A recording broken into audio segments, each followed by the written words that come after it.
This is the last part of my readings from my book, I Hope You Die Soon, Words on Non-duality. The published book does have more material in it, but if you want to read that, you'll just have to buy a copy. I'll also say that the little story that I'm going to read to you now from the book, if you would like more details of it, there's a great deal more material on it in my last book, Confessions of a Seeker. So again, if you want those details, you'll have to buy a copy of that book too. So this last section of I Hope You Die Soon is called The Avatar of the Single Malt. He was short, plump and charismatic, with dark, soft eyes. He wore smart Indian clothes and a shawl embroidered with gold thread. His name meant the teacher who is the king of bliss.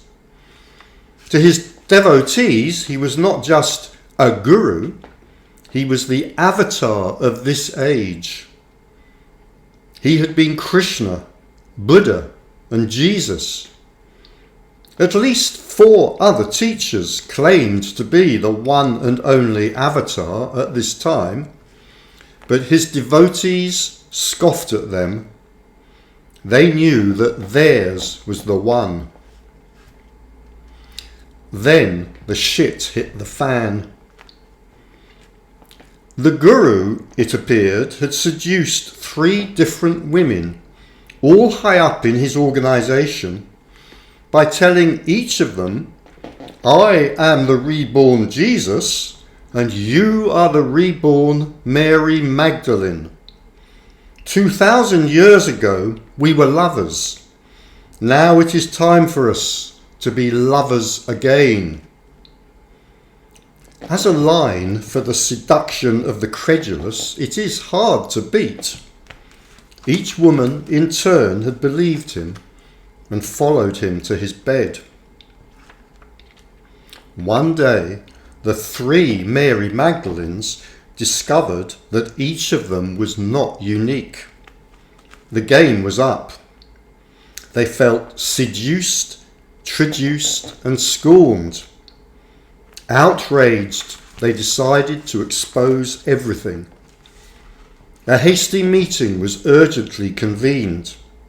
Phones rang and devotees were summoned. The 3 Marys had been covering up many others of the Guru's peccadilloes, hiding them from his public, sweeping empty whiskey bottles under the mat. Now it was open season, and all the bony skeletons tumbled out of the cupboard with a rattle that would have wakened even the dimmest of the devotees. The Guru had been indulging in prodigious bouts of drinking. He sometimes consumed a whole bottle of whiskey before going on stage to address his devotees. Another bottle might be downed later in the evening. The inner circle of devotees had been busy keeping him supplied, hiding the evidence, smuggling out the empty bottles from the retreat centre. On at least one occasion, he had to be helped onto the stage and onto his red velvet throne by an acolyte on each side, propping him up to hide his stagger. Perhaps his remarkable ability to weave impromptu a coherent tapestry of spiritual ideas while pickled in scotch was evidence of his divine status. The avatar of the single malt, the alcoholic godhead. The Guru had occasionally given out spiritual names, but only to particularly special devotees. These names, he said, were arrived at in deepest meditation when he tuned in to the most refined spiritual essence of the person, it emerged with the name whose vibration exactly suited their unique dharma.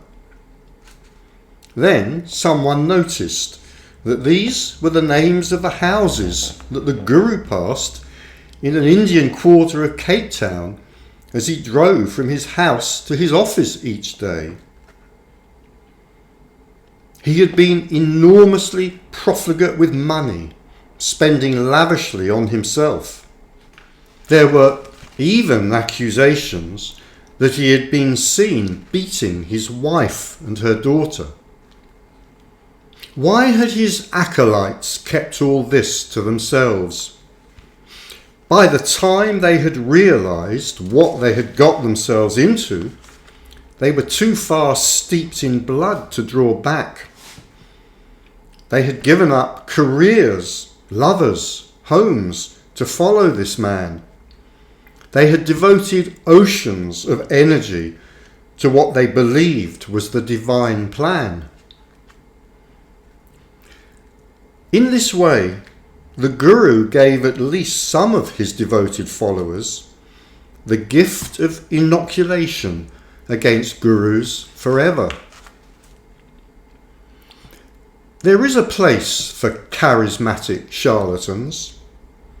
They can remind us not to take this seriously. In the story, more may be learnt from a charlatan than from a saint.